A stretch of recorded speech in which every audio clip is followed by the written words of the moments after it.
तो आज का जो हमारा टॉपिक है वो है cross multiplication method. Cross multiplication method, अब तक की जो आप लास्ट क्लासेस देख चुके हो उसमें linear equation in two variable में हमने क्या क्या समझ रखा है पहले से। सबसे पहला मेथड आपको याद होगा, सबसे पहला मेथड हमने पढ़ा था ग्राफिकल मेथड, जो कि आपकी एक्सरसाइज 3.1 थी। एक्सरसाइज 3.1 में आपने कौन सा मेथड पढ़ा था? Graphical method. तो जो लीनियर इक्वेशन होंगी उनको ग्राफिकल मेथड से कैसे सॉल्व करते हैं, ये एक्सरसाइज 3.1 और 2 में आपने देखा था। इसके बाद ग्राफिकल मेथड के बाद जो आपने नेक्स्ट मेथड समझा था लीनियर इक्वेशन के पेयर को सॉल्व करने के लिए, वो मेथड था सब्स्टिट्यूशन मेथड। नेक्स्ट मेथड हमने कौन सा पढ़ा था? Substitution method. ओके, और इस पर बेस्ड आपने एक एक्सरसाइज की थी और वो एक्सरसाइज थी 3.3, ये आपको याद होगा, ठीक है। अच्छा, नेक्स्ट इसके बाद फिर आपने देखा था एलिमिनेशन मेथड, है ना, एलिमिनेशन मेथड। और एलिमिनेशन मेथड से जो आपने एक्सरसाइज सॉल्व की थी एनसीईआरटी से, वो थी एक्सरसाइज 3.4, ठीक है। अब इसके बाद हम क्या करेंगे, linear equation in two variable को सॉल्व करने के लिए, इसके पेयर को सॉल्व करने के लिए एक और हम मेथड डेवलप करेंगे, और वो मेथड बहुत हेल्प करेगा जब हमारे पास लीनियर इक्वेशन आएंगी उनको सॉल्व करने में, ठीक है। तो नया मेथड अगर आपको डेवलप करना है तो पहले हम ये करते हैं कि जनरल फॉर्म बनाते हैं, और जनरल फॉर्म बनाने के बाद फिर इसके बाद हम ये करेंगे कि उसको एग्जाम्पल्स लेकर और कुछ क्वेश्चंस लेकर उन पर अप्लाई करेंगे, ठीक है। तो सबसे पहला काम मैं क्या कर रहा हूँ प्यारे बच्चों, सबसे पहले मैं दो इक्वेशन यहाँ पर कंसीडर कर रहा हूँ। सबसे पहली इक्वेशन मैंने माना a1x plus b1y plus c1 equals to 0। Suppose करो ये कोई एक इक्वेशन है, this is a linear equation in two variable, क्योंकि यहाँ पर एक वेरिएबल x है, एक वेरिएबल y है, ठीक है, और दोनों की पावर कितनी है? 1। तो अगर डिग्री 1 है, पावर 1 है, तो हम क्या कहेंगे, ये क्या लिखी हुई है? Linear equation. कितने वेरिएबल में? तो आंसर है 2 वेरिएबल में, ठीक है। ये बिल्कुल आसान है। इसी तरह से मैंने एक और इक्वेशन कंसीडर कर ली और वो मैंने माना a2x plus b2y plus c2 equals to 0।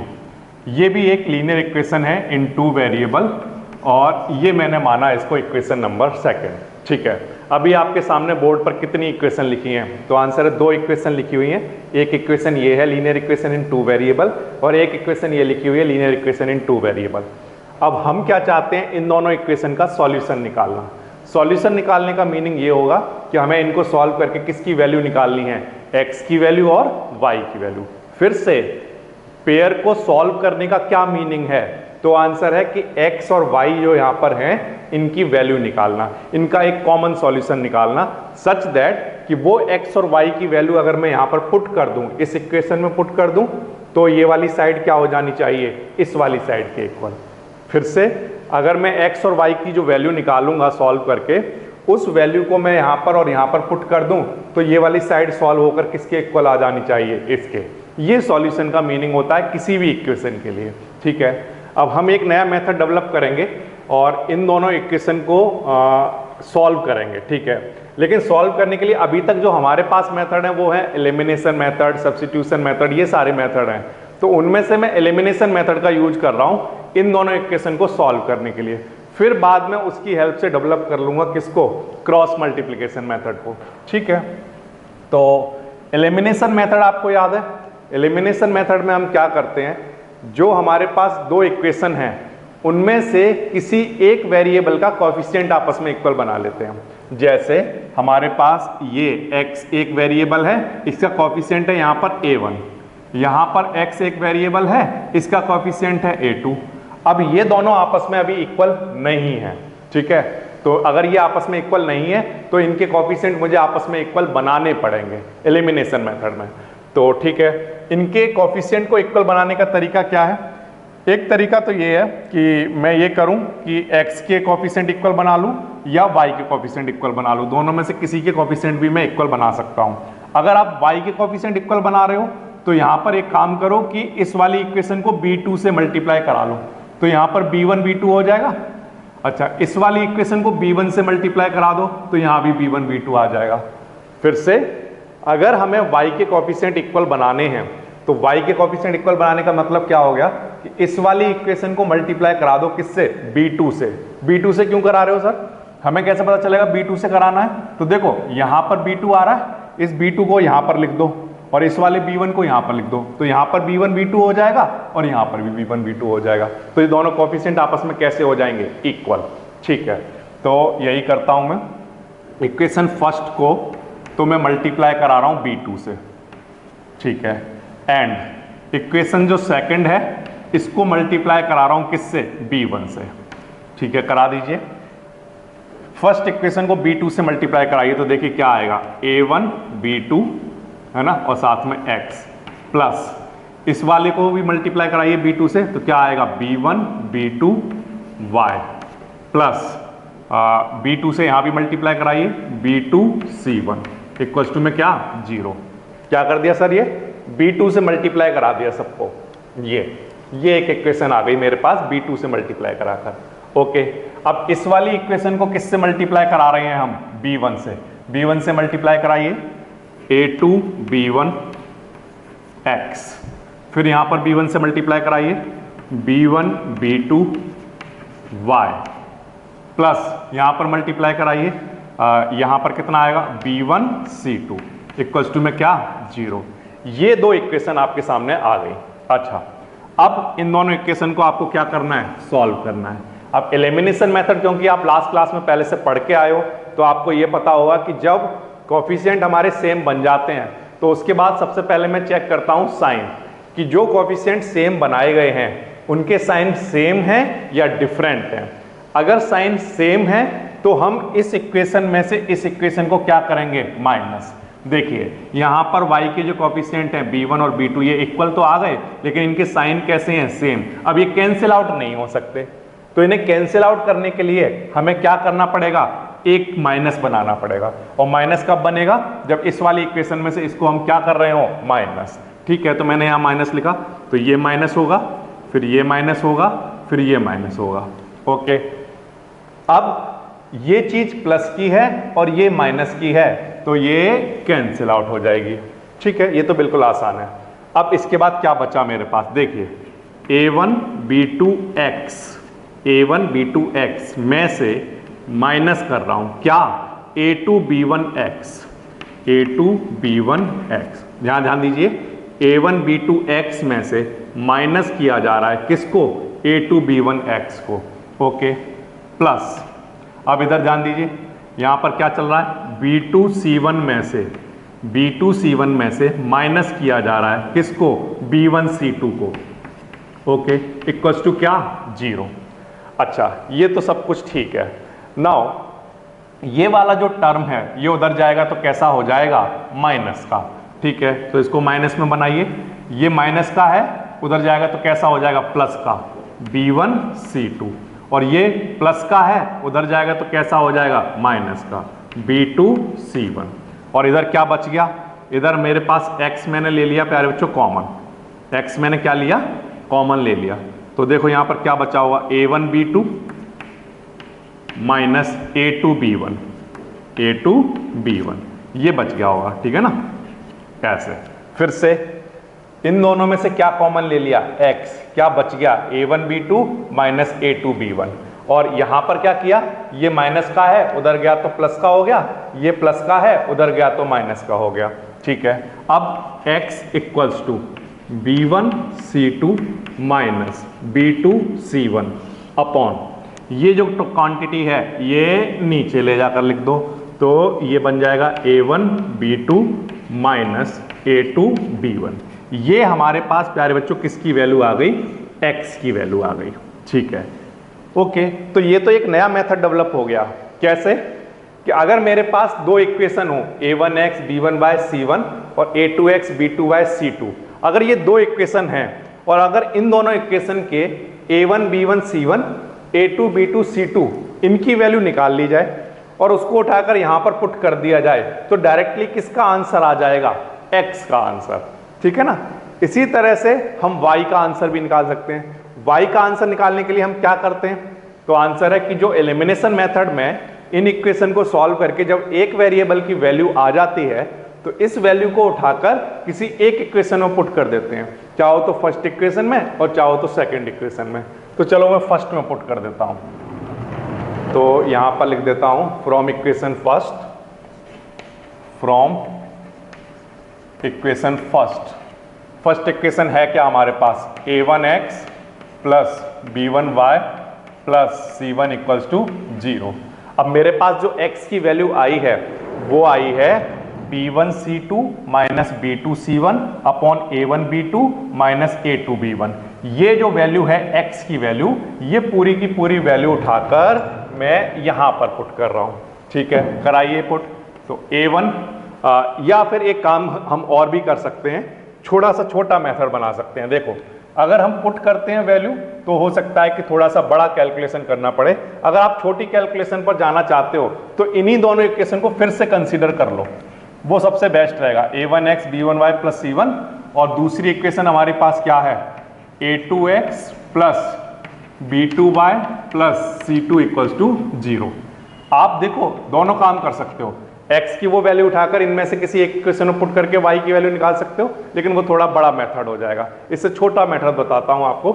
जिस तरह से हमने y के कोएफिशिएंट इक्वल बनाए थे, यहाँ पर y के कोएफिशिएंट इक्वल बनाकर हमने क्रॉस कर दिया था y वाला टर्म और किसकी वैल्यू आ गई थी हमारी, x की। इसी तरह से अब हम क्या कर सकते हैं कि हम x के कोएफिशिएंट इक्वल बना लें। पहले तो हमने y के कोएफिशिएंट इक्वल बनाए थे, अब इस बार हम क्या करें, x के कोएफिशिएंट इक्वल बना लें। और x के कोएफिशिएंट जब इक्वल बन जाएंगे तो x वाला टर्म कैंसिल आउट हो जाएगा और फिर कौन सा टर्म बचा होगा मेरे पास, y वाला टर्म, वहां से y का आंसर निकल कर आ जाएगा। तो यही हम कर लेते हैं y की वैल्यू निकालने के लिए।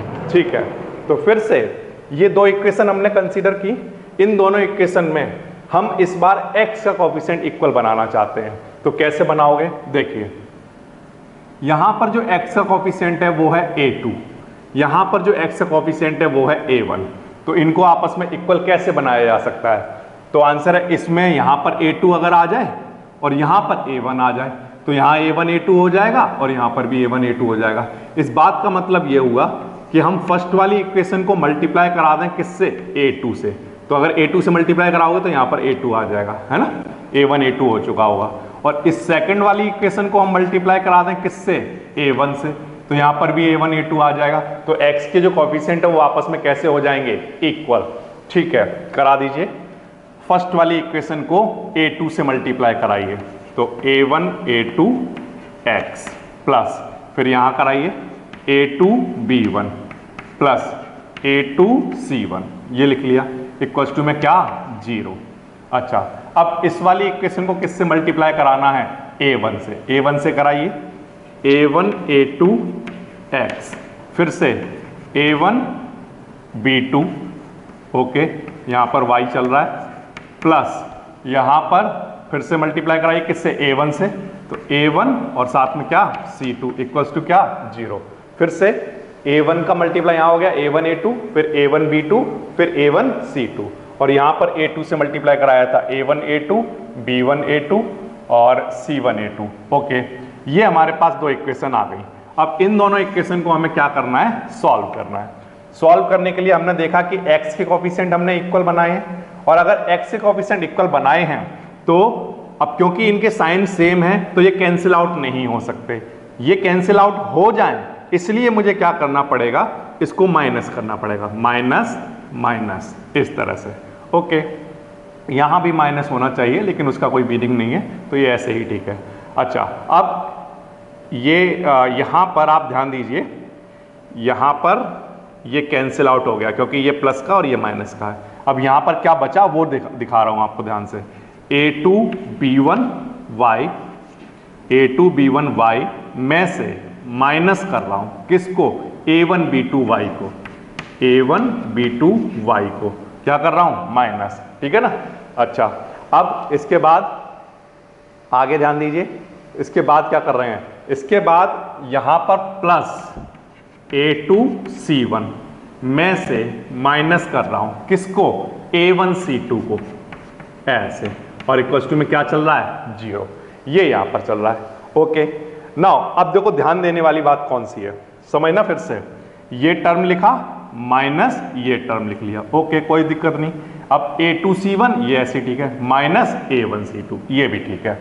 अब देखो क्या करने वाला हूं प्यारे बच्चों, इन दोनों में से y कॉमन आ रहा है तो y कॉमन ले लो, तो क्या बच गया होगा सर, A2B1 माइनस A1B2 ऐसा आ गया होगा।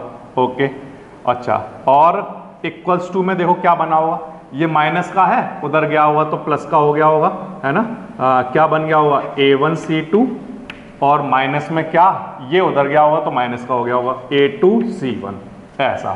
फिर से इन दोनों में से क्या कॉमन लिया y, ये ऐसे ही ठीक है, ये ऐसे ही ठीक है। ओके अच्छा, ये माइनस का है उधर गया तो प्लस का हो गया ये, और ये प्लस का है उधर गया तो माइनस का हो गया ये। अब इसको डिवाइड में लेकर आओ तो y equals to A1C2 minus A2C1 upon क्या A2B1 माइनस A1B2 ये हमारे पास किसका आंसर आया, ये हमारे पास प्यारे बच्चों आंसर आया y का। अब y का आंसर निकालने का मैंने आपको स्टार्टिंग में ही बता दिया था कि आपने सबसे पहले क्या किया, समझो हमने दो इक्वेशन कंसीडर की, this is equation number 1 and this is equation number 2। अब इन दोनों इक्वेशन को एलिमिनेशन मेथड से सॉल्व करना था, तो एलिमिनेशन मेथड से सॉल्व करने के लिए सबसे पहले मैंने क्या किया, मैंने y के कोएफिशिएंट सेम बनाए। y के कोएफिशिएंट सेम कैसे बन सकते हैं इन दोनों में, तो यहाँ पर b2 से मल्टीप्लाई करा दो और यहाँ b1 से, तो यहाँ भी b1 b2 हो जाएगा और यहाँ भी b1 b2। तो मैंने y के कोएफिशिएंट सेम बनाने के बाद इन इक्वेशन को सॉल्व किया तो y वाला टर्म तो कैंसिल आउट हो गया, तो इसको सॉल्व करके किसका आंसर आया, x का आंसर, ये ठीक है x का आंसर आ गया। अच्छा कोई बात नहीं। अच्छा अब दूसरी चीज, हमारे पास से जो तरीका था वो ये था कि हम इस x की वैल्यू उठाकर यहाँ पुट कर लेते, फिर हम y की वैल्यू निकाल लेते, वो भी एक आसान तरीका था। लेकिन हमने क्या किया, जिस तरह से हमने यहाँ पर y के कोएफिशिएंट सेम बनाए थे उसी तरह से इस बार हमने x के कोएफिशिएंट सेम बना लिए। ठीक है, x के कोएफिशिएंट जब हमने सेम बनाए तो x के कोएफिशिएंट सेम बनाने पर x वाला टर्म कट गया और इसको सॉल्व करके किसका आंसर आ गया, y का आंसर आ गया। ठीक है, अब प्यारे बच्चों दो आंसर मेरे पास आ चुके हैं। कौन कौन से आंसर आ चुके हैं, x के आंसर और y के आंसर। मैं वन बाय वन दोनों x और y के आंसर एक बोर्ड पर लिख लेता हूं। सबसे पहला जो मेरे पास x का आंसर आया है वो आया है B1C2 माइनस B2C1, ये आया है अपॉन, दूसरा मेरा जो आंसर आया है वो A1B2, नीचे जो लिखा हुआ है A1B2 माइनस A2B1 ऐसे, ये मेरे पास x का आंसर आया है। ओके, जो दूसरा मेरा आंसर आया है वो y का आंसर आया है, वो भी मैं लिख लेता हूं, क्या आया है y का आंसर। ये मेरे पास सॉल्व करके कितना आया, A1C2 minus A2C1। Okay, A1C2 minus A2C1 ऐसे, और अपॉन में क्या आया है, अपॉन में मेरे पास जो टर्म आया है वो है A2B1 minus A1B2, A2B1 minus A1B2 ऐसे आया। ठीक है, अब देखो ध्यान से समझना, यहां पर नीचे वाला जो टर्म है वो A1B2 है माइनस A2B1 है, जबकि यहां पर उल्टा आ रहा है। देखो A1B2 यहां पर आगे आ रहा है और यहां पर पीछे आ रहा है। तो मैं एक काम कर लेता हूं, क्या काम कर लेता हूं, अपनी तरफ से यहां पर माइनस का साइन कॉमन ले लेता हूं, माइनस का साइन। तो माइनस का साइन कॉमन लेने पर देखो क्या होगा प्यारे बच्चों, ये वाली जो चीज है जब इसमें से माइनस का साइन आप कॉमन लोगे तो ये वाला तो प्लस का हो जाएगा A1B2 और ये वाला टर्म माइनस का हो जाएगा A2B1 ऐसे। ठीक है, ऐसा हो जाएगा। अब देखो ये वाला टर्म इसका जो डिनोमिनेटर था और इसका जो डिनोमिनेटर था वो सेम बन चुका है ना। तो हम माइनस का साइन क्यों कॉमन ले रहे हैं, हमें क्या नीड है, तो हम चाहते हैं कि जो इसका डिनोमिनेटर x का जो आंसर आता है और वही आंसर y के नीचे भी बन जाए, तो दोनों का डिनोमिनेटर सेम बन जाए। इसलिए हम ये कर रहे हैं कि हमने यहां से क्या कॉमन ले लिया, माइनस का साइन कॉमन ले लिया। ओके, और फिर ऊपर से भी हमने माइनस का साइन कॉमन ले लिया, तो यहां पर क्या बन गया, A2C1 और माइनस का क्या A1 C2। अब यहाँ माइनस से माइनस क्या हो गया, कैंसिल। तो अगर मैं फाइनली समझूं तो जो मेरा y का जो आंसर है वो क्या आ रहा है, A2 C1 minus A1 C2 और अपॉन में क्या A1 B2 minus A2 B1। ये मेरे पास फाइनल y का आंसर आ गया। y का वहां पर जो आंसर आया था वो आंसर ठीक है, ये y का आंसर ठीक है, बट इस y के आंसर को जब मैंने x के आंसर से कंपेयर कराया तो मैंने देखा कि मेरा डिनोमिनेटर सेम नहीं आ रहा। इसको सेम बनाने के लिए मैंने क्या किया, यहां से माइनस का साइन कॉमन लिया, फिर मैंने कहा कि इस माइनस को भी हमें काटना चाहता हूं ये मैं यहां नहीं रखना चाहता, तो मैंने ऊपर से भी माइनस का साइन कॉमन ले लिया। अब इससे ये कैंसिल आउट हो गया। तो अब मेरे पास फाइनली y का आंसर ये आया और x का आंसर ये आया। अब ये जो दो फॉर्मूले आपके सामने लिखे हुए हैं, इन दो फॉर्मूलों का क्या मीनिंग है, क्या यूज है वो समझिए। अगर सपोज करो आपके पास दो इक्वेशन लिखी हुई है 2x plus 3y plus 7 equals to 0 और दूसरी एक और इक्वेशन लिखी हुई है, सपोज करिए आपके पास 5x plus 2y plus 11 equals to 0। Suppose करो ये दो इक्वेशन लिखी हैं। अब आपको बोला जाए इन दोनों इक्वेशन का क्या करो, सॉल्यूशन निकालो। ठीक है, तो आप कैसे निकालोगे, क्या क्या मेथड है आपके पास? आपके पास जो मेथड है वो ये, नंबर 1 मेथड तो ये है कि आप ग्राफिकल मेथड से इसे सॉल्व कर सकते हो, नंबर 1। ठीक है, कि इनके ग्राफ बनाओ और फिर वहां पर चेक कर लो क्या सॉल्यूशन रहा होगा। नंबर 2 आपके पास ये है मेथड कि आप सब्स्टिट्यूशन मेथड को यूज कर लो। किसको यूज कर लो? सब्स्टिट्यूशन मेथड को। ठीक है, तो सब्स्टिट्यूशन मेथड की हेल्प से आप क्या करते हो, किसी एक वेरिएबल की वैल्यू निकालकर दूसरे इक्वेशन में पुट करो और फिर आंसर आ जाता है। तीसरा मेथड आपके पास ये है कि आप एलिमिनेशन मेथड को यूज करो। अब एलिमिनेशन मेथड को यूज कैसे करते हैं, वहां पर हम किसी एक वेरिएबल का कोएफिशिएंट सेम बनाते हैं और फिर इसके बाद क्वेश्चन को सॉल्व कर लेते हैं।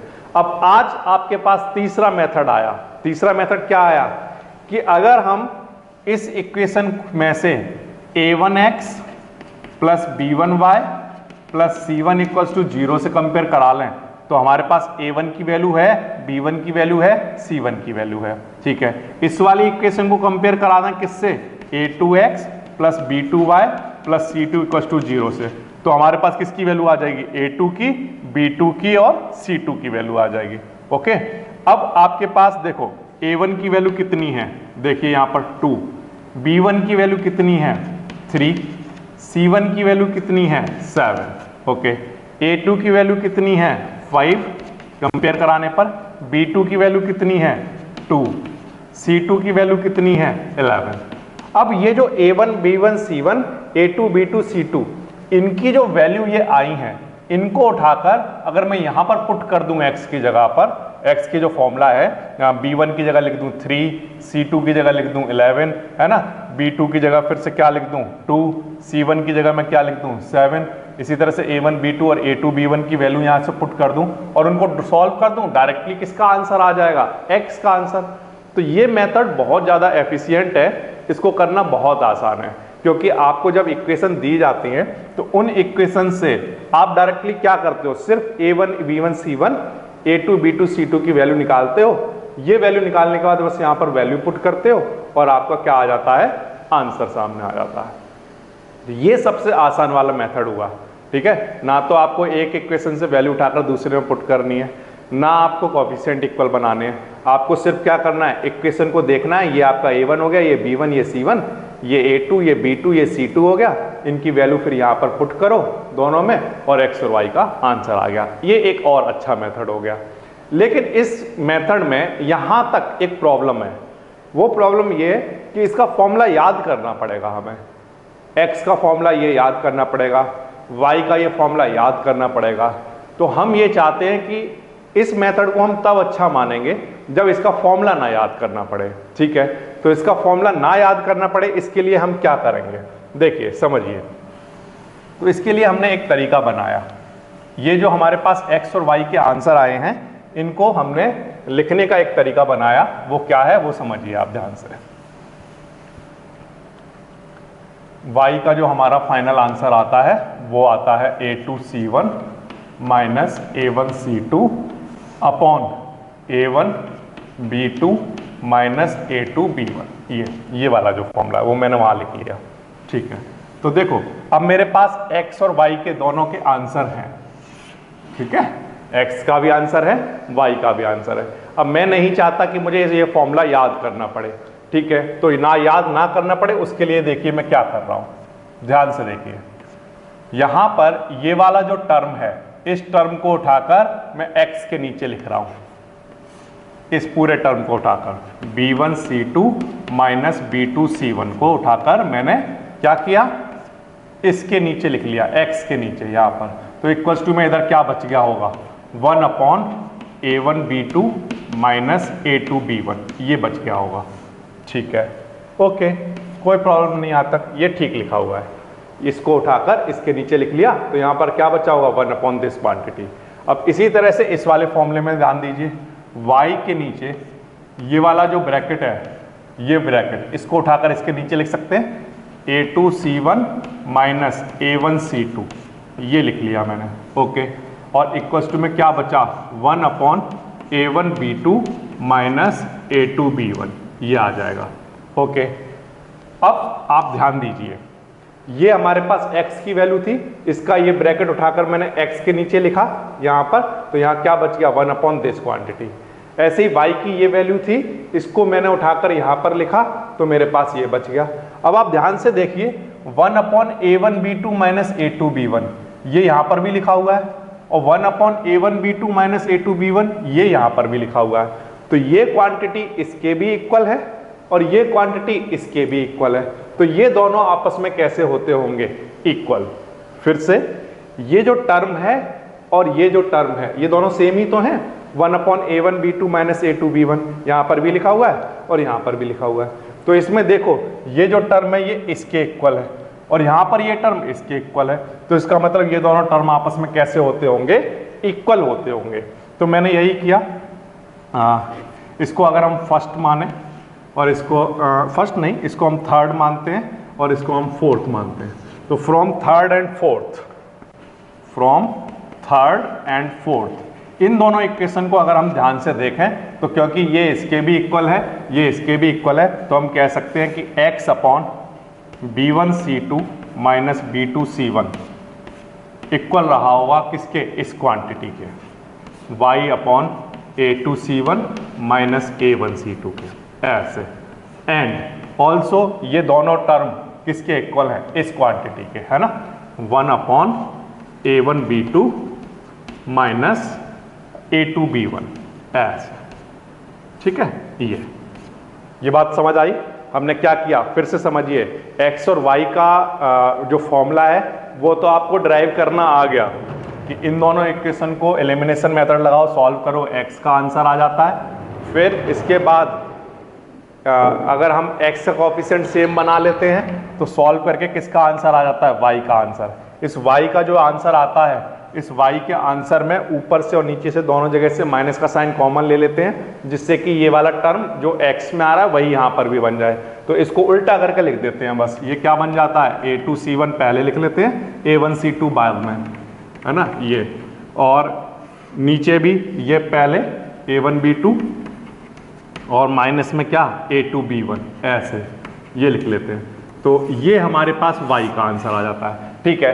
तो x का आंसर एलिमिनेशन मेथड से निकाला, y को क्रॉस करके, ठीक है, x का आंसर निकाला, ठीक है। अब इसके बाद x के कोएफिशिएंट सेम बनाकर सॉल्व करके किसका आंसर आ गया, y का आंसर। तो x और y के आंसर निकालने तो समझ आते हैं, एलिमिनेशन मेथड से निकाले गए। फिर इसके बाद हमने क्या कहा कि अगर हम डायरेक्टली इन फॉर्मूलों से सॉल्यूशन निकालने की कोशिश करें तो सॉल्यूशन निकालना तो बिल्कुल आसान है, क्योंकि a1 b1 c1 a2 b2 c2 मिल जाएगा इक्वेशन से, और उनकी वैल्यू यहाँ पर पुट करो और आंसर आ जाएगा, कोई दिक्कत नहीं है। लेकिन बस एक प्रॉब्लम है कि वहाँ पर हमें x और y के फॉर्मूले याद करने पड़ेंगे। अगर ये फॉर्मूले नहीं याद होंगे तो वैल्यू कहाँ पर पुट करोगे, तो यानी फॉर्मूले तो याद करने पड़ेंगे। लेकिन हम नहीं चाहते कि ये फॉर्मूले हमें याद करने पड़े, तो उसको सिंप्लीफाई करने के लिए हम एक मेथड बनाते हैं। उसको बनाने के लिए हमने क्या किया, इसको नीचे लिखा यहाँ पर, तो ये 1/this क्वांटिटी बचा। ऐसे ही इसको मैंने इसके नीचे लिखा तो ये 1/this क्वांटिटी बचा। अब ये नंबर और ये नंबर सेम है, तो ये इसके भी इक्वल है और ये इसके भी इक्वल है, तो x और ये y वाला जो टर्म है ये आपस में कैसे होंगे, equal, and these two terms already equals to 1/a1 b2 minus a2 b1। तो ये तीन क्वांटिटी आपस में इक्वल आ गई। ओके, अब ये जो क्वांटिटी है इसको लिखने का भी हमने एक और तरीका बनाया कि हम इसको ऐसे लिख सकते हैं। कैसे, देखिए सबसे पहले लिखो आप BCAB, क्या लिख लो, BCAB, एक बार लिखो, फिर एक और बार लिखो BCAB अपनी तरफ से, ठीक है, ऐसे अपनी तरफ से लिखो, फिर यहां पर लिखो 1 2 1 2 1 2 1 2 ऐसे, ठीक है। अब इससे क्या फायदा होगा, ये BCAB दो बार लिखने से क्या फायदा हुआ, तो इससे ये फायदा हुआ कि हमें ये फॉर्मूले डायरेक्ट याद नहीं करने पड़ेंगे और ना ये वाली लाइन याद करनी पड़ेगी। इससे ये फायदा होगा कि B1 का मल्टीप्लाई किस में हो रहा है, C2 में। देखो यहाँ पर B1 C2 लिखा हुआ है, तो B1 C2 के लिए हमने क्या बना लिया कि B1 का मल्टीप्लाई C2 में हो रहा है, फिर इसके बाद माइनस B2 C1, तो फिर B2 का मल्टीप्लाई किस में हो रहा है, C1 में, है ना। तो यानी कि ये B1 C2 minus B2 C1 आएगा x के नीचे, ये याद नहीं करना पड़ेगा आप। अब हमने क्या तरीका बना लिया है, BCAB लिखो, फिर 1 2 1 2 1 2, और फिर क्या हो रहा है यहाँ पर, पहले ऊपर से नीचे की तरफ आना है, B1 से C2 का मल्टीप्लाई हो रहा है, B1 C2, फिर माइनस B2 C1 ऐसे। अब इस वाले का कैसे याद रखेंगे, इसका याद रखना भी आसान है। देखो C1 का मल्टीप्लाई A2 से हो रहा है, ये देखो C1 A2 है ना, तो देखो C1 A2 माइनस, फिर क्या हो रहा है A1 का मल्टीप्लाई C2 से, फिर देखो ये वाला करना है ऐसे, A1 और C2 का मल्टीप्लाई, तो y के नीचे क्या आएगा ये याद रखना, तो बिल्कुल आसान हो गया, C1 A2 minus A1 C2, बिल्कुल आसान है ना। फिर इसके बाद इसके नीचे क्या आ रहा होगा, ये भी बिल्कुल आसान हो गया, कैसे, A1 का मल्टीप्लाई B2 से हो रहा है, फिर माइनस A2 का मल्टीप्लाई B1 से हो रहा है ऐसे, ठीक है ना, इस तरह से आ जाएगा।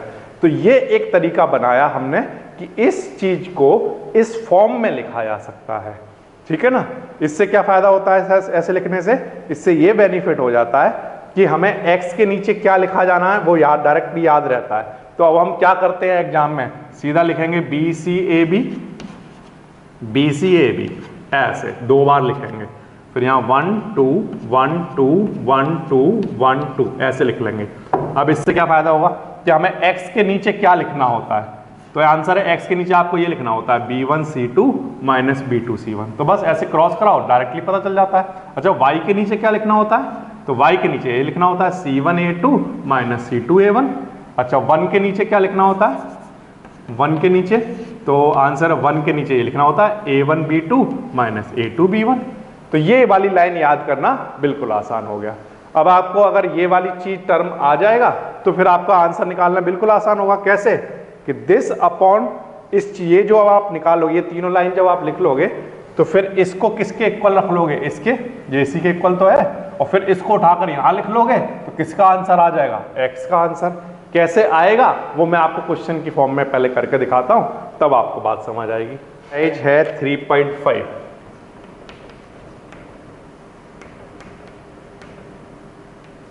और इसका क्वेश्चन नंबर 1, क्वेश्चन नंबर 1 का पार्ट 1।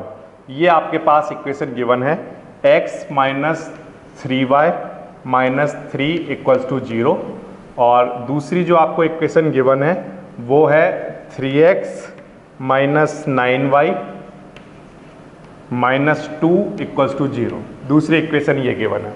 अब इन दोनों इक्वेशन को आपको क्या करना है, सॉल्व करना है किस मेथड से, क्रॉस मल्टीप्लिकेशन मेथड से।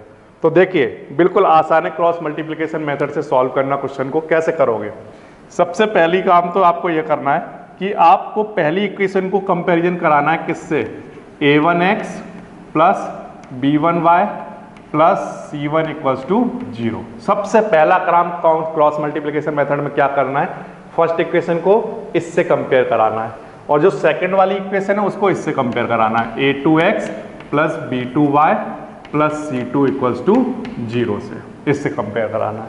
ओके, अब इससे कंपेयर कराने पर देखो क्या होगा, a1 किसके इक्वल, 1 के, b1 किसके इक्वल कंपेयर कराओ तो आंसर कितना आएगा, -3, और c1 किसके इक्वल, -3 के, ठीक है ना, ऐसे आ गया। अच्छा A2 कितना 3, B2 को कंपेयर कराओ, B2 कितना -9 और C2 कितना -2। ओके, A1 B1 C1 ये आपको पता है, यही इक्वेशन हमें गिवन है, ठीक है ना। ओके, A1 B1 C1 आपको पता है, A2 B2 C2 आपको पता है। ओके, अब इसके बाद क्या करना है? इसका आंसर ये है कि हमने जो क्रॉस मल्टीप्लिकेशन मेथड में सॉल्व करने के बाद x और y की जो वैल्यू निकाली थी, वो फॉर्मूले हम डायरेक्ट ना याद करके हम फाइनली इस रिजल्ट पर पहुंचे कि हमें ऐसे लिख लेना चाहिए, ऐसे, ठीक है। और ऐसे लिखने के लिए क्या करना पड़ेगा, यहां पर सबसे पहले इस टर्म को वहां पर लिखना है। तो देखो कैसे करोगे, सबसे पहले आपको लिखना होगा क्या, B C A B, फिर से B C A B। अब इसमें तो कुछ नहीं याद करना पड़ा, B C A B 2 बार लिखना है। ओके, फिर यहां 1 2 1 2 1 2 1 2, ऐसा तो कर लोगे, ठीक है। अब यहां पर जो इनके क्रॉस होंगे, पहले ऐसे होंगे, पहले नीचे आएगा, फिर ऊपर, फिर नीचे, और फिर इसके बाद यहां पर ऊपर की तरफ मल्टीप्लाई कराओगे, फिर यहां पर, फिर यहां पर। अब ये क्योंकि ये क्रॉस बन जाता है, इसलिए इस मेथड का नाम क्या रखा गया, क्रॉस मल्टीप्लिकेशन मेथड, जिसमें से x के नीचे ये वाला मल्टीप्लिकेशन आएगा, फिर y के नीचे ये वाला मल्टीप्लिकेशन आएगा, और फिर 1 के नीचे ये वाला मल्टीप्लिकेशन आएगा, ठीक है। तो ओके, वैल्यू पुट कर लेते हैं, B1 B2 की वैल्यू पुट करो। B1 कितना है -3, अच्छा, B2 कितना है -9, ओके, C1 कितना है -3, अच्छा, C2 कितना है -2, ऐसे। तो B1 B2 C1 C2 की वैल्यू लिख ली। अब इसके बाद A1 A2 की वैल्यू लिख लो, A1 1 है और A2 3 है, 1 3। अच्छा, B1 की वैल्यू कितनी -3 और B2 की वैल्यू कितनी -9, ये मैंने लिख लिया। अब इसके बाद क्या करना है, वैल्यू पुट करने के बाद क्रॉस करा देना है, ऐसे, इनको पहले नीचे की तरफ, फिर ऊपर की तरफ, नीचे की तरफ, फिर ऊपर की तरफ, ऐसे क्या करा देना है, क्रॉस करा देना है। तो ये आ जाएगा हमारे पास x, और ये हमारा टर्म जो क्रॉस करके आएगा ये y के नीचे, और ये वाला जो टर्म आएगा ये 1 के नीचे आएगा, ठीक है, ऐसे। ओके, अब लिख लीजिए यहाँ पर x अपॉन, अब लिखना स्टार्ट करिए, -3 इंटू -2 कितना, प्लस का 6, ठीक है। तो यहाँ पर लिख लिया मैंने 6, फिर इसके बाद -9 इंटू -3 कितना, प्लस का 27, तो यहां पर लिख लो प्लस का 27। तो अब ये बात ध्यान रखना कि जब इसका मल्टीप्लाई करा लोगे, इसका मल्टीप्लाई करा लोगे, तो यहां लिख लोगे, फिर माइनस का साइन आएगा अपनी तरफ से, ठीक है, यहां पर, फिर इसके बाद इनका मल्टीप्लाई कराया जाएगा। तो ये x के नीचे वाली चीज आ गई हमारे पास। अब y के वाली लिखो, y के नीचे वाली चीज, तो कैसे लिखोगे, देखो, -3 इंटू 3, -3 इंटू 3 कितना, -9, ये लिख लिया, फिर अपनी तरफ से माइनस, फिर अब इन दोनों क्वांटिटी का मल्टीप्लाई कराओ, तो -2 इंटू 1 कितना, -2, तो यहां पर लिख लो -2, ऐसे, इक्वल्स टू 1 अपॉन। नाउ प्यारे बच्चों, अब 1 के नीचे वाले पर आ जाओ। तो पहले ऊपर से जाते हैं नीचे की तरफ, फिर नीचे से ऊपर की तरफ चलते हैं। तो ऊपर से नीचे की तरफ आओ, 1 इंटू -9 कितना, -9, फिर अपनी तरफ से माइनस, अच्छा, फिर इसके बाद नीचे से ऊपर की तरफ मल्टीप्लाई, 3 इंटू -3 कितना, -9, ओके। तो यहां पर लिख लो -9, ऐसा आ गया, ये ठीक है, ये समझ आ गया। फिर से यहां तक के टर्म जो है, स्टेप है, वही बस इंपॉर्टेंट है, बाकी कुछ इंपॉर्टेंट नहीं है। सबसे पहला काम सर क्रॉस मल्टीप्लिकेशन में क्या करना होता है, तो आंसर है कि सबसे पहले आप दोनों इक्वेशन नोट कर लो क्वेश्चन में से, ठीक है, ये इक्वेशन नोट कर ली। फिर इसके बाद क्या करोगे, इसके बाद आप कंपेयर कराओ फर्स्ट इक्वेशन को a1x b1y प्लस c1 से, दूसरी इक्वेशन को कंपेयर कराओ किससे, a2x plus b2y plus c2 से, ठीक है। तो यहाँ से a1 b1 c1 a2 b2 c2 मिल जाएगा आपको, ओके, कोई दिक्कत नहीं सर यहाँ तक। अब इसके बाद क्या करेगा, तो इसके बाद ये वाला जो टर्म है ना, इसको लिखना स्टार्ट करो। इसको कैसे लिखते हैं, BCAB, ऐसे 2 बार लिखो, 1 2 1 2 1 2 1 2, ऐसे लिख लिया।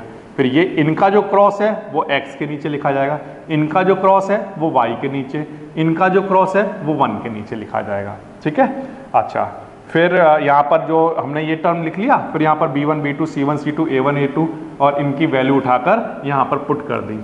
फिर इनका क्रॉस x के नीचे लिख लिया, फिर इनका क्रॉस y के नीचे लिख लिया, फिर इनका क्रॉस 1 के नीचे लिख लिया और इनके बीच में किसका साइन लगा दिया, इक्वल का। ये इक्वल का साइन कहाँ से आ गया सर?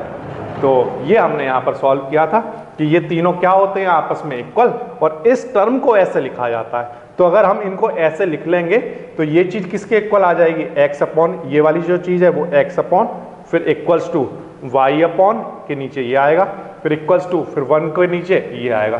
तो ये बस लिखने का एक तरीका बनाया गया है, एक्चुअल में जो चीज है वो ये है ना, इस चीज को लिखने का ये तरीका बना दिया गया था।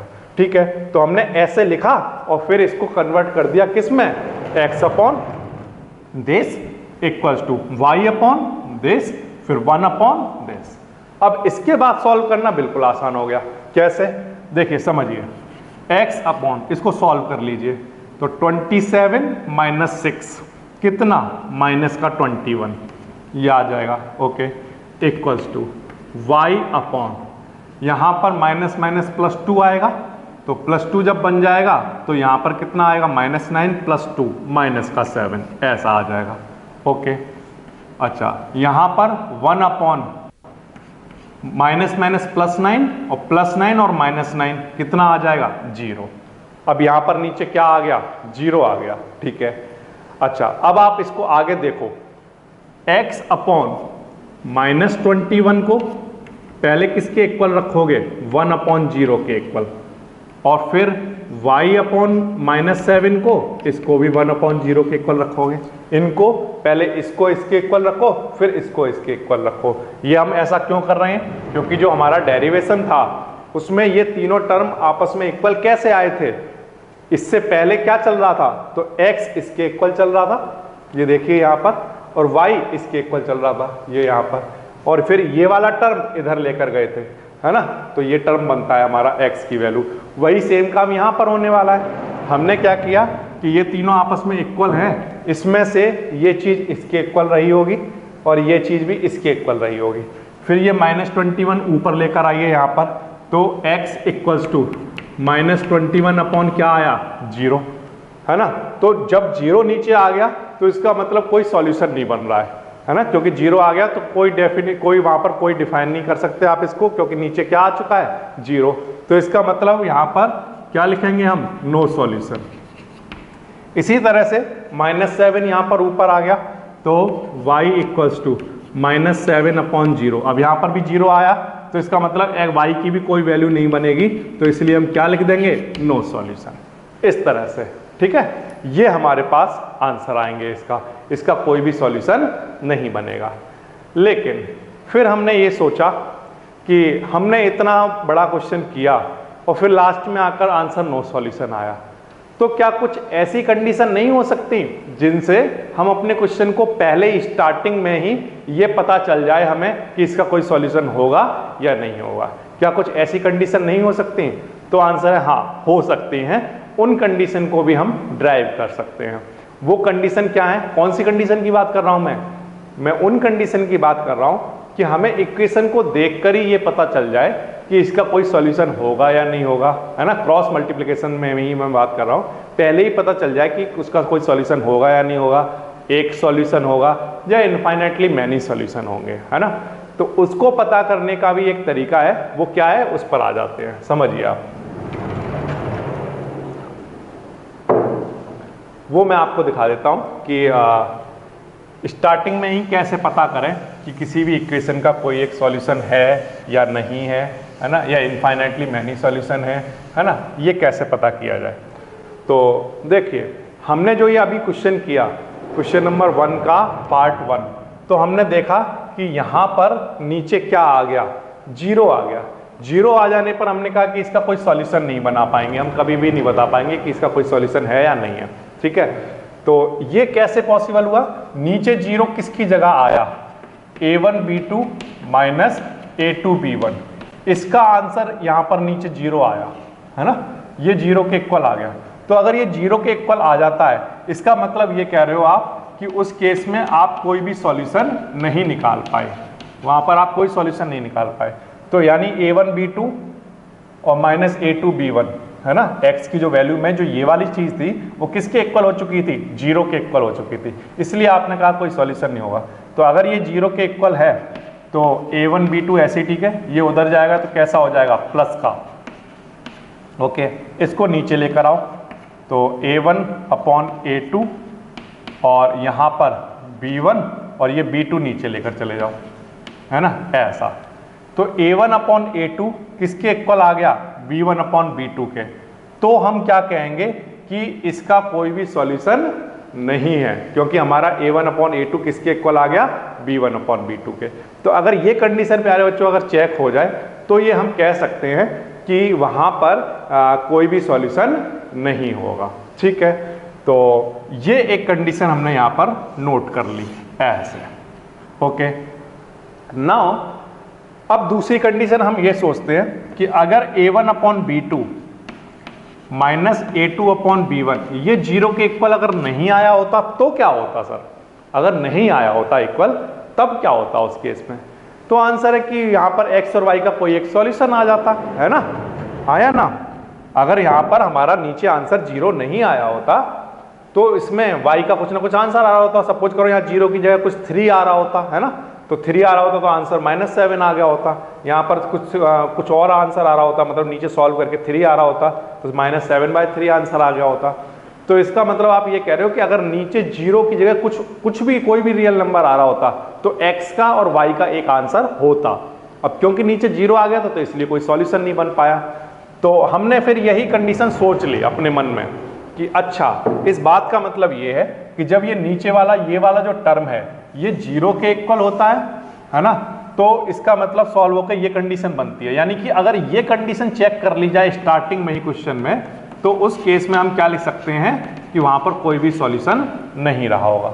तो इसका उल्टा क्या होगा, सॉल्यूशन कब रहा होगा, तो आंसर है कि जब ये चीज इक्वल नहीं रही होगी 0 के, जब यहां पर 0 नहीं आ रहा होगा तो एक सॉल्यूशन रहा होगा।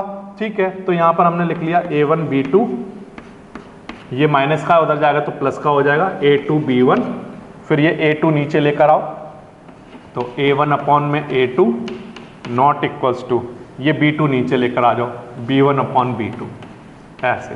तो इसका मतलब ये है कि अगर इस कंडीशन की हम बात करें, स्टार्टिंग में अगर ये कंडीशन चेक कर ली जाए तो हम ये कह सकते हैं कि वहां पर एक यूनिक सॉल्यूशन होगा, एक सॉल्यूशन होगा। ये तो प्यारे बच्चों बात हुई नो सॉल्यूशन और यूनिक सॉल्यूशन की, ठीक है। लेकिन इसमें आपने ध्यान दिया कि हमने सिर्फ किसको कंसीडर किया, a1 b1 और a2 b2 को कंसीडर किया।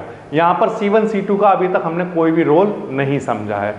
तो कोई भी रोल अगर c1 c2 का हो तो वो क्या रहा होगा उसको भी समझा जा सकता है। पहले अभी फिलहाल आप ये समझो कि जब भी हमारा a1 upon a2 not equals to b1 upon b2 हो तो हम क्या कह देंगे कि ये क्या रखता होगा, एक यूनिक सॉल्यूशन रखता होगा। और a1 अपॉन a2 इक्वल आ जाए b1 अपॉन b2 के तो उसका आंसर क्या आएगा, नो सॉल्यूशन। तो इसका मतलब सर आप ये कह रहे हो कि स्टार्टिंग में ही अगर इस क्वेश्चन में हम ये चेक कर लेते, क्या चेक कर लेते कि क्या a1 upon a2 b1 upon b2 के इक्वल है या नहीं है, तो हम स्टार्टिंग में चेक कर लेते हैं। चलो a1 की वैल्यू 1, a2 की वैल्यू कितनी 3, b1 की वैल्यू कितनी -3 और b2 की वैल्यू 9, है ना, कैसा -9। इसको सॉल्व करो तो 1/3 इक्वल्स टू माइनस से माइनस कैंसिल, क्या आ गया 3/9। 3/9 का मतलब 1/3, है ना। इसको अगर हम सॉल्व करें तो ये कितना आ जाएगा 1/3। तो यहां पर देखो a1 अपॉन a2 इक्वल आ गया किसके, b1 अपॉन b2 के। तो इसका मतलब a1 अपॉन a2 अगर b1 अपॉन b2 के इक्वल आ गया तो इस क्वेश्चन का कोई भी सॉल्यूशन नहीं होगा। तो इसका मतलब सर आपको ये करने की जरूरत थी क्या, तो आंसर है नो, ये सब करने की जरूरत नहीं थी, है ना। लेकिन हमने ये किया और इससे हम ये समझ पाए कि क्योंकि हमारा ये टर्म 0 के इक्वल आ गया इसलिए नो सॉल्यूशन हुआ, कोई सॉल्यूशन नहीं निकाल पाए हम। तो हमने इस चीज को 0 के इक्वल रखकर फिर इस कंडीशन को बना लिया। अब आगे से हमारे पास जो भी क्वेश्चन आएंगे उन सभी क्वेश्चन में हम क्या करेंगे, पहले ये चेक कर लिया करेंगे कि a1 अपॉन a2 क्या b1 अपॉन b2 के इक्वल है। अगर इक्वल है तो हम उसको आगे सॉल्व नहीं करेंगे, क्योंकि उसके कैसे सॉल्यूशन होंगे, कोई भी सॉल्यूशन नहीं होगा। तो वहां पर कौन सी कंडीशन होगी, नो सॉल्यूशन। ठीक है। और अगर सपोज करो ये आपस में इक्वल नहीं आए, अगर ये आपस में इक्वल नहीं आते हैं, तो इसका मतलब वहां पर क्या होगा, एक यूनिक सॉल्यूशन रहा होगा। ये बात आती है आपको समझ में? ठीक है। अच्छा, अब अगर हम इसको C1 और C2 को भी कंसीडर करें, तो यहां पर ध्यान दो, अगर हम यहां पर C1/C2 भी लिखकर देखें, तो C1 की वैल्यू यहां पर कितनी है, -3, और C2 की वैल्यू कितनी है, -2। माइनस से माइनस कैंसिल, तो यहां पर क्या आया, 3/2। अब आप ध्यान से देखो कि हमारा A1/A2 और B1/B2 इनके आंसर तो आपस में इक्वल हैं, बट C1/C2 के आंसर आपस में इक्वल नहीं है, लेकिन फिर भी इसका आंसर क्या आता है, नो सॉल्यूशन। इसका मतलब ये आप ये कह रहे हो कि A1/A2 और B1/B2 सिर्फ ये दो ही आपस में इक्वल हों, और चाहे C1/C2 आपस में इक्वल ना हो, तब इसका क्या सॉल्यूशन आता है, नो सॉल्यूशन। ठीक है। तो ये जो C1/C2 है, इसको भी यहां पर आप कंसीडर कर लो, और यहां पर क्या लिख दो, नॉट इक्वल्स टू क्या, C1/C2, ऐसे लिख लो। ठीक है। तो ये हमें कैसे पता चला कि नॉट इक्वल्स टू C1/C2 भी आना चाहिए?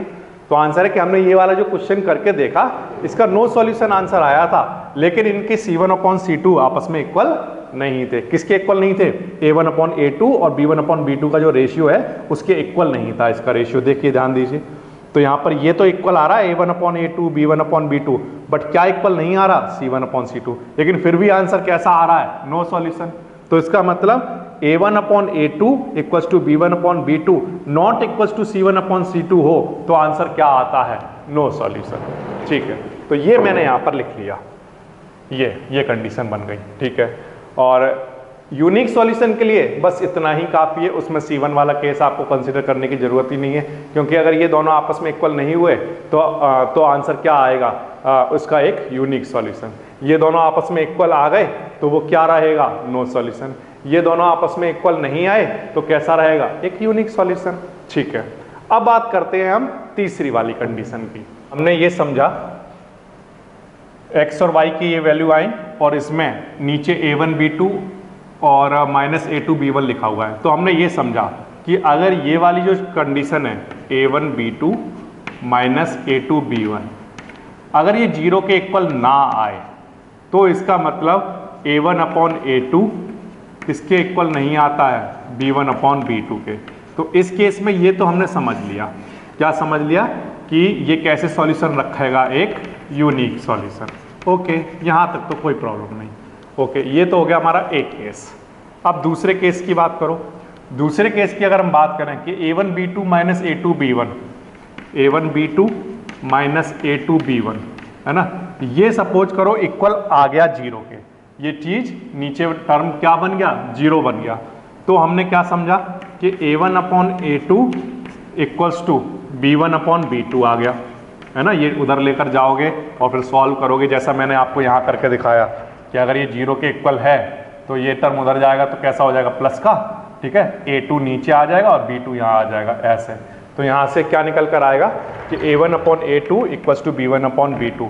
बट तीसरी चीज, अगर C1/C2 इक्वल ना हो, है ना, तो हमने क्वेश्चन नंबर 1 को करके देखा, तो हमें ये देखने को मिला कि वहां पर कैसे सॉल्यूशन आते हैं, नो सॉल्यूशन। ठीक है।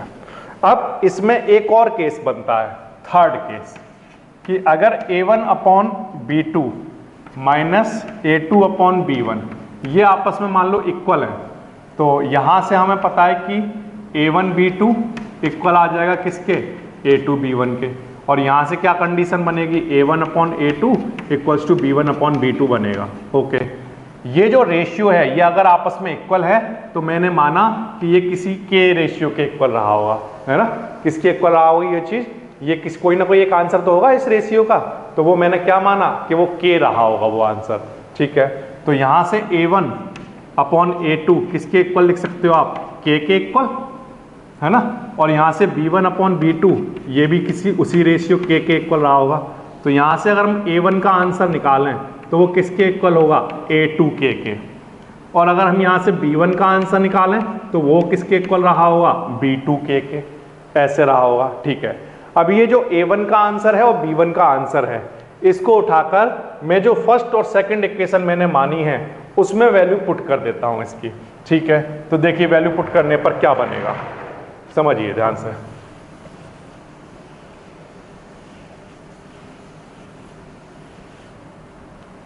मैंने जो फर्स्ट इक्वेशन मानी थी वो ये, स्टार्टिंग में आपको याद है a1x plus b1y plus c1 equals to 0, और जो दूसरी इक्वेशन मैंने मानी थी वो a2x plus b2y plus c2 equals to 0, ये इक्वेशन मानी थी। अब मैंने यहाँ पर जब सॉल्व कर लिया तो ये कंडीशन अगर 0 के इक्वल हुई तो मैंने देखा कि इसको सॉल्व करके क्या आता है कि a1 को क्या लिख सकता हूँ a2k और b1 को क्या लिख सकता हूँ b2k। ठीक है, तो ये वैल्यू उठाकर फर्स्ट इक्वेशन में पुट कर रहा हूँ। तो यहाँ पर पुट करोगे a1 की जगह क्या a2k x प्लस b1 की जगह क्या b2k y, और प्लस में क्या चल रहा है c1। ओके, और इधर क्या चल रहा है a2x plus b2y plus c2 equals to क्या 0। अब इन दोनों में से क्या कॉमन आ रहा है, देखो k कॉमन आ गया इन दोनों में से, a2x प्लस b2y और प्लस में c1 इक्वल्स टू क्या 0। और दूसरी जो इक्वेशन है हमारे पास वो क्या है a2x plus b2y plus c2 equals to 0।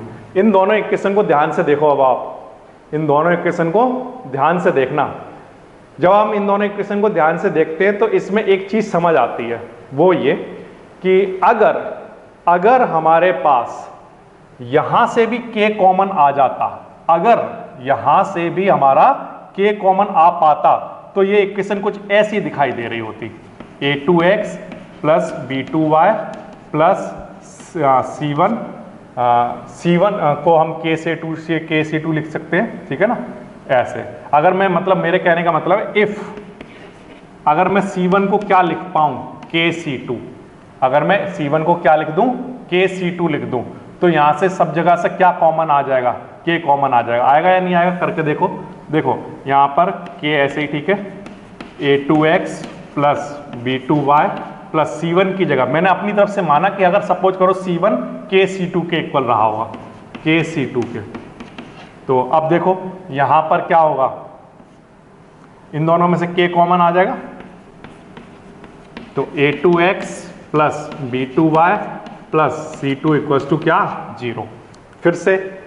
फिर से देखिए, हमें ये तो पता ही है कि a1 अपॉन a2, क्योंकि अगर ये इक्वल टू 0 रहा होगा तो a1 अपॉन a2 और b1 अपॉन b2 ये आपस में कैसे रहे होंगे इक्वल, और मैंने माना ये किसी k के इक्वल रहे होंगे। तो यहां से a1 की वैल्यू कितनी आ जाएगी k a2 और b1 अपॉन b2 k के इक्वल है तो b1 की वैल्यू कितनी आ जाएगी b2 के। अब ये a1 और b1 की वैल्यू उठाकर मैंने फर्स्ट इक्वेशन में पुट कर दी। यहां पर जब मैंने यहां पर वैल्यू पुट कर दी तो यहां से तो k कॉमन आ गया और प्लस में क्या बचा c1। अब मैंने ये सोचा कि अगर मैं c1 अपॉन c2, अगर मेरा c1 अपॉन c2 भी k के इक्वल हो जाए तो यहाँ से c1 की वैल्यू क्या निकालेंगे हम kc2 निकल जाएगी। अगर ये हो जाए, अभी मुझे पता नहीं है कि होगा या नहीं होगा, मैंने माना कि अगर c1 अपॉन c2 भी k के इक्वल होता तो c1 को क्या लिख पाते हम kc2, तो मैंने c1 की जगह kc2 लिखा। जैसे ही मैंने kc2 लिखा तो यहाँ से k और यहाँ से k कॉमन आ गया, अब दिस प्लस दिस ये आ गया। अब आप इस इक्वेशन को और इस इक्वेशन को ध्यान से देखो। अब ध्यान से देखो, क्या a2x plus b2y plus c2 और a2x plus b2y plus c2 ये दोनों इक्वेशन सेम है या नहीं है? तो आंसर है हाँ है, ये दोनों सेम है। और यहां पर जो x और y की वैल्यू जो इस इक्वेशन को सेटिस्फाइड कर रही होगी, सेटिस्फाइड कर रही होगी का मतलब है जो इस इक्वेशन का सॉल्यूशन होगा, इस इक्वेशन का सॉल्यूशन है, इस बात का क्या मतलब है कि x और y की जो वैल्यू यहां पर पुट करने पर इसकी लेफ्ट हैंड साइड और राइट हैंड साइड इक्वल हो जाती होंगी। तो x और y का जो सॉल्यूशन इस इक्वेशन के लिए होगा वो हर हाल में फिर इसके लिए भी होगा, क्योंकि यहां पर सॉल्व करके हमारा जो x और y का आंसर आएगा, ये k तो कहां चला गया, जीरो में चला गया, नहीं चला गया, k कहां चला गया, जीरो में। तो ये इक्वेशन और ये इक्वेशन दोनों कैसी बन गई, सेम बन गई। तो इसका मतलब ये है कि इसकी जितने भी सॉल्यूशन इस इक्वेशन के होंगे उतने ही सॉल्यूशन इस इक्वेशन के बन जाएंगे। बनेंगे या नहीं बनेंगे? इस इक्वेशन का हर एक सॉल्यूशन फिर इस इक्वेशन को क्या कर रहा होगा, सेटिस्फाइड कर रहा होगा, है ना। तो इसका मतलब ये हुआ कि ये इस इक्वेशन के जितने भी सॉल्यूशन है वो सब इसको सेटिस्फाइड कर रहे होंगे, तो इस इक्वेशन के सॉल्यूशन कितने होंगे? तो आंसर है एक इक्वेशन के, किसी भी एक लीनियर इक्वेशन के कितने सॉल्यूशन होते हैं? तो आंसर है इनफाइनाइट मैनी सॉल्यूशन।